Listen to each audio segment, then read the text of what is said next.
मी संभाजी पगार आणि तुम्ही पाहतात लोकशाही माझा एसपी न्यूज इंडिया आवाज, जनतेचा हक्क लोकशाहीचा। नमस्कार, लोकशाही माझा एसपी न्यूज इंडिया मध्ये आपले स्वागत आहे। मी तुमचा बातमीवाचक संभाजी पगार। शिंदखेडा रेल्वे प्रकल्पग्रस्त शेतकरी आक्रमक, विशेष रिपोर्ट। नमस्कार, आपण पाहत आहात आजच्या ठळक घडामोडी। मी संभाजी पगार आणि तुमच्या सोबत आहे आजच्या या विशेष बातमीपत्रात। धुळे मनमाड इंदूर रेल्वे प्रकल्पासाठी जमीन संपादनाचा प्रयत्न फसला, माळीच्या शेतकऱ्यांचा प्रशासनाला जोरदार दणका। धुळे जिल्ह्यातील शिंदखेडा तालुक्यातून आज संघर्षाची एक मोठी बातमी समोर येत आहे। नवी मनमाड इंदूर रेल्वे प्रकल्पासाठी शेतकऱ्यांच्या जमिनीचा ताबा घेण्याचा प्रशासनाचा प्रयत्न आज शेतकऱ्यांच्या तीव्र विरोधामुळे पूर्णपणे फसला आहे। न्याय मिळेपर्यंत 1 इंचही जमीन देणार नाही असा आक्रमक पवित्रा घेत माळीच गावातील शेतकऱ्यांनी प्रशासकीय फौजफाट्याला चक्क माघारी धाडले आहे। आज दिनांक 10 फेब्रुवारी 2026 रोजी शिंदखेडा तालुक्यात एक अभूतपूर्व रणसंग्राम पाहायला मिळाला। नवी मनमाड इंदूर रेल्वे मार्ग जो बोरविहीर ते नरडाणा या टप्प्यातनं जातो त्या मार्गासाठी भूसंपादनाची प्रक्रिया सध्या सुरू आहे। मात्र या प्रक्रियेत शेतकऱ्यांवर मोठा अन्याय होत असल्याचा आरोप गेल्या अनेक दिवसांपासून केला जात आहे।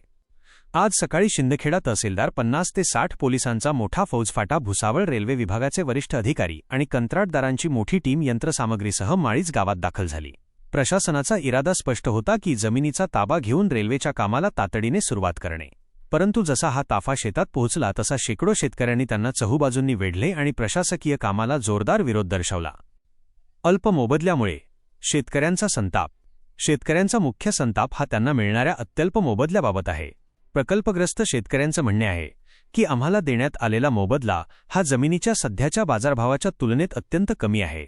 अनेक शेतकऱ्यांनी या अन्यायाविरुद्ध लवाद न्यायालयामध्ये धाव घेतली असून तिथे न्याय मिळण्याची प्रक्रिया अद्याप सुरू आहे। शेतकरी प्रतिनिधींनी यावेळी उपस्थित अधिकाऱ्यांना खडे बोल सुनावले। जोपर्यंत लवाद न्यायालयाचा अंतिम निर्णय लागत नाही आणि आम्हाला सन्मानजनक न्याय मिळत नाही तोपर्यंत आम्ही आमच्या जमिनीचा ताबा कोणत्याही परिस्थितीत देणार नाही। हा आमच्या हक्काचा आणि अस्मितेचा लढा असून आमचा संघर्ष शेवटपर्यंत सुरूच राहील अशी गर्जना यावेळी शेतकऱ्यांनी केली। लोकप्रतिनिधींची मध्यस्थी आणि प्रशासनाची माघार। यावेळी घटनास्थळावर मोठे तणावाचे वातावरण निर्माण झाले होते। एकीकडे मोठा पोलीस बंदोबस्त आणि दुसरीकडे आपल्या अस्तित्वासाठी लढणारा बळीराजा असा सामना तिथे रंगला होता। परिस्थिती हाताबाहेर जात असल्याचे पाहून स्थानिक लोकप्रतिनिधींनी तातडीने घटनास्थळी धाव घेतली। यामध्ये नरडाणा गटाच्या जिल्हा परिषद सदस्य सौ संजीवनीताई सिसोदिया आणि सोनगीर जिल्हा परिषद गटाचे सदस्य ज्ञानेश्वर आप्पा चौधरी यांनी शेतकऱ्यांच्या बाजूने खंबीर भूमिका मांडली। शेतकऱ्यांनी प्रशासनासमोर एकच मागणी लावून धरली की जिल्हाधिकारी महोदयांनी स्वतः यावे आणि स्थानिक लोकप्रतिनिधींच्या उपस्थितीत आमची संयुक्त बैठक घ्यावी। जोपर्यंत ही बैठक होत नाही आणि लवाद प्रक्रियेवर योग्य तोडगा निघत नाही तोपर्यंत रेल्वेचे काम आम्ही चालू देणार नाही। अखेर शेतकऱ्यांच्या या अभेद्य एकजुटीसमोर प्रशासनाला नमते घ्यावे लागले। येत्या 2 दिवसांत जिल्हाधिकारी आणि लोकप्रतिनिधींच्या उपस्थितीत बैठक लावण्याचे ठोस आश्वासन मिळाल्यानंतरच तहसीलदार आणि रेल्वेचे अधिकारी आपला ताफा घेऊन माघारी परतले। शेतकऱ्यांचा जल्लोष। प्रशासकीय पथक माघारी गेल्यानंतर उपस्थित शेतकऱ्यांनी एकच जल्लोष केला। यावेळी शेतकरी प्रतिनिधी आणि भूसंपादित शेतकरी अनिलजी पाटील यांनी सर्व शेतकऱ्यांचे मनपूर्वक आभार मानले। ते म्हणाले की आज शेतकऱ्यांनी दाखवलेली ही एकजूट ऐतिहासिक आहे। आम्ही विकासाच्या विरोधात कधीच नव्हतो आणि नाही, पण विकासाच्या नावाखाली जर शेतकऱ्यांचा बळी दिला जात असेल तर आम्ही ते खपवून घेणार नाही। सौ संजीवनीताई सिसोदिया आणि ज्ञानेश्वर आप्पा चौधरी यांनीही शेतकऱ्यांच्या हक्कासाठी यापुढेही खंबीरपणे उभे राहण्याची ग्वाही दिली। आजच्या या घटनेने हे स्पष्ट केले आहे की रेल्वे प्रकल्प आणि शेतकरी यांच्यातील हा वाद आता कायदेशीर आणि सामाजिक पातळीवर अधिक तीव्र झाला आहे।